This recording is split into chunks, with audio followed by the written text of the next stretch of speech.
ಡೆನ್ಮಾರ್ಕ್ನಲ್ಲಿ ಜರುಗಿದ 15ನೇ ವಿಶ್ವ ಅಗ್ನಿಶಾಮಕ ದಳದ ಕ್ರೀಡಾಕೂಟದಲ್ಲಿ 2 ಚಿನ್ನ 1 ಕಂಚು ಪದಕಗಳ ಸಾಧಕ ಅಂತಾರಾಷ್ಟ್ರೀಯ ಕ್ರೀಡಾಪಟು ಮುಖ್ಯಮಂತ್ರಿ ಪದಕ ಪುರಸ್ಕೃತ ಉಡುಪಿ ಜಿಲ್ಲೆ ಅಗ್ನಿಶಾಮಕ ಠಾಣೆಯ ಸಿಬ್ಬಂದಿ ಅಶ್ವಿನ್ ಸನಿಲ್ ಕುರ್ಕಾಲು ಅವರಿಗೆ ಉಡುಪಿ ಜಿಲ್ಲಾಧಿಕಾರಿ ಕಚೇರಿಯಲ್ಲಿ ಜಿಲ್ಲಾಧಿಕಾರಿ ವಿದ್ಯಾಕುಮಾರಿ ಅವರು ಅಭಿನಂದನೆ ಸಲ್ಲಿಸಿದರು. ಈ ಸಾಧನೆ ಇಡೀ ದೇಶವೇ ಹೆಮ್ಮೆ ಪಡುವಂತ ಸಾಧನೆ. ಕರ್ನಾಟಕ ರಾಜ್ಯ ಉಡುಪಿ ಜಿಲ್ಲೆ ಇಂತಹ ಒಬ್ಬ ಅಗ್ನಿಶಾಮಕ ನೌಕರನನ್ನು ಹೊಂದಿರುವುದು ನಾವೆಲ್ಲರೂ ಹೆಮ್ಮೆ ಪಡುವಂತದ್ದು. ಮುಂದಿನ ದಿನಗಳಲ್ಲಿ ಇನ್ನಷ್ಟು ಹೆಚ್ಚಿನ ಸಾಧನೆ ಮಾಡಲಿ ಎಂದು ಅವರು ಶುಭ ಹಾರೈಸಿದರು.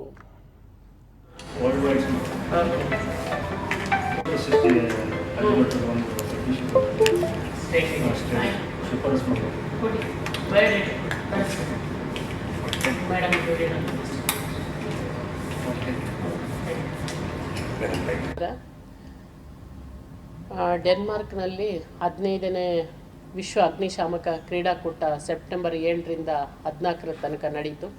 ಇದರಲ್ಲಿ ಉಡುಪಿ ಜಿಲ್ಲೆಯ ಅಶ್ವಿನ್ ಸನಿಲ್